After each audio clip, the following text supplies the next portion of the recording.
primeira vez apertamos os cimos para voar, dessa vez vamos arpar. Vamos para um outro elemento, vamos através do elemento água, os sentimentos. Esse é o segundo capítulo, através das esferas da árvore da vida, subimos de Malhut até Yesod. Ou seja, nós estamos compreendendo esse mundo de ação, Asiá, e agora vamos para o fundamento. E por um fundamento, nada melhor que entender de que forma a gente pode lapidar as nossas midot de acordo com Even Shlemah do Gaon de Vilna. Lembrando que nós temos também algumas características que são importantes aperfeiçoar. Vocês sabem que existe um remes, ou seja, uma alusão que o nosso cli, o nosso recipiente é como uma pedra. Entendam que nas alahot de tumá, ou seja, aquilo que recebe impureza e que não recebe impureza, a pedra, por exemplo, não recebe impureza. E aqueles que estudam leis ligadas a luto sabem que quando uma alma recebe uma matseiva, ou seja, se coloca uma pedra tumular, a alma descansa até pela Kabbalah. Isso significa que existe uma santidade na pedra e a pedra ela preserva e ela não deixa passar ou receber nenhum tipo de tumá, diferente de outros utensílios, por exemplo. E aí vem uma pergunta muito grande. E de que forma a gente pode vencer a ira, o desejo e a arrogância? A ira equivale à falsidade. Aquilo que há dentro de alguma pessoa que desenvolve uma cobiça, que pode ser um desejo. A cobiça é a face negativa de um yehiratson, de um desejo verdadeiro. E a arrogância é aquela ausência de querer esvaziar o seu utensílio, o meu utensílio ou o utensílio de qualquer pessoa. Se a Torá Kedushá é a água que jorra, se eu paro de querer receber essa água, eu paro de receber essa bondade que Kadash Baruch Hu traz para cada um de nós. Como conforme traz numa Masechet Brachot, como cita o Gaon de Vilna, nós temos que entender que assim como a gente tem que combater a língua enganadora, aquela língua que possa enganar, nós também temos que combater algumas características que podem fechar o nosso recipiente. Por isso, a Torá traz para a gente que nós temos que buscar beber e comer Torá. E de que forma? Através do estudo da Torá, através da aplicação da Torá. O Gaon de Vilna ele é muito sério e ele é muito rápido, como uma flecha que vai até o alvo, em dizer que não adianta eu ter barba, eu usar kippah, que é um solidel que cobre a cabeça, falando e trazendo que Deus é único e é acima de nós, usar um terno e falar coisas erradas de uma outra pessoa. O Gaon de Vilna nos ensina que nós temos que ser como é externo, é como é interno. Então temos que buscar trazer essa aplicação da Torá Kedushá. Mas aí vai algo muito bonito para cada um de nós. Se eu estudo, mas eu não tenho essa força de ser a essência daquilo que eu estudo, será que existe um caminho para isso? Claro que existe. Não se desespere nessa jornada, nesse mar do conhecimento. Se dedique a uma nekudá, que é um ponto a se vencer, um ponto a cada dia. Independente de que seja, você sabe que você pode ser melhor do que ontem sendo hoje. É o que os japoneses chamam de Kaizen. Kaizen é ser melhor do que ontem. Você sabe que existe uma força maior nisso e essa força é o seu real desejo, que é diferente de uma cobiça. É o desejo de crescer e é através desse desejo que você deve transformar o teu desejo, a tua ira, em algo deserto. Retire isso das suas vestimentas. Tanto é que existe um aforismo, que são os chamados ditos populares, que o Gaon de Vilna fala para a gente, Meforash, que quem não tem freio no seu desejo e a ira, é melhor que vá habitar no deserto. O que ele quer dizer com isso para a gente?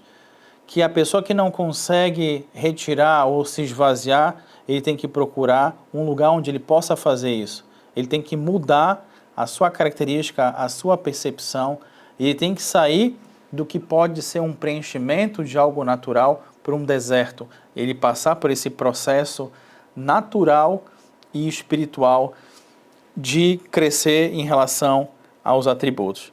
Existe algo muito bonito também quando cada um de nós faz uma mitzvah, fala uma brachá, que é uma bênção, e como também se esforça no estudo da Torá, é como ele estivesse fazendo um kurban. É como ele estivesse oferecendo um sacrifício no templo, que também já foi o Mishbeia, que foi no Mishkan. Isso pode ser feito de uma forma pequena e vai se crescendo de forma gradual. Cada mitzvah é uma forma de crescer. E o Gaon de Vilna nos ensina que a gente tem que tirar todo e qualquer tipo de suborno. Existe na psicologia behaviorista do Skinny que podemos receber um estímulo, um reforço, se a gente fizer uma ação. Um exemplo, se eu entregar meu relatório em dia, eu posso receber um aumento, Besed Gamon. Mas temos que entender que com Kadosh Baruch Hu, a gente não negocia. A gente tem que entender que a gente tem que dar o melhor para ele.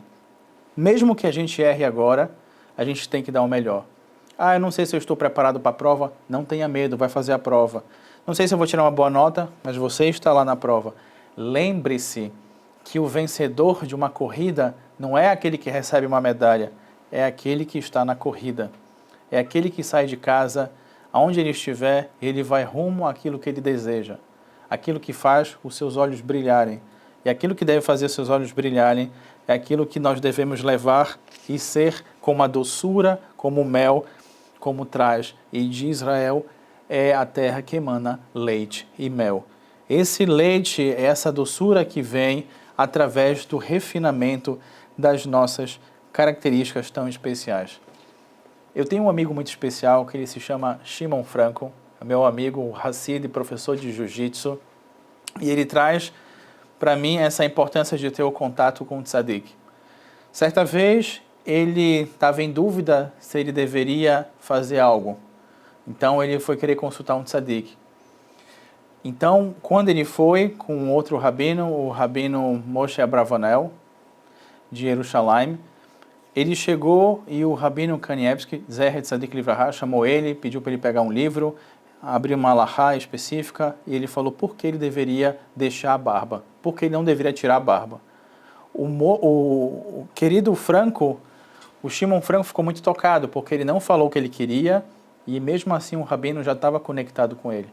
Assim como nós nos conectamos com os nossos tzadikim, o Boreolam sempre está conectado conosco. E com isso, para que a gente possa fortalecer essa conexão, essa nossa frequência, nós temos que entender o seguinte, nas palavras do Gaon de Vilna, o estudo da Haggadah, que é parte da tradição oral, é para subjugar a má inclinação, que é a Yetzer Hará. O estudo das Alachot, que se assemelha a um fogo que demanda muito aquecimento, é para subjugar a nossa ira. Entretanto, não é possível matar a má inclinação a não ser através do estudo da Torá. Então, com isso, podemos entender que a forma de poder vencer é através do estudo da Torá. Independente de que atributos nós temos que sejam negativos ou positivos, é importante entender as vestimentas da alma, que também é citado no Even Shlemah. É vencer. E as vestimentas da alma, dentro da tradição lituana, é através do estudo, também através da prática. É fazer e acontecer. E disso a gente está aonde, em qual esfera? Em Yesod. Esfera também significa Sefirá, que significa emanação, que significa uma forma de ver ou perceber a luz nesse processo. O Rebbe de Gur fala que a diferença de Yesod para Sod, ou seja, de fundamento para aquilo que é segredo e sigiloso, é um Yod. Esse Yod, Yod, e vem depois Sod. Yod, Samer, Vav, Dalet, Yesod. Tem o Yod. Esse Yod, que é uma das letras do Yud Kei Vav Kei, ele traz para a gente o seguinte, a diferença entre aquilo que é segredo e aquilo que é fundamento é a presença divina. Então, assim como a presença divina nos chama, nós podemos também chamar a presença divina aqui neste momento, agora.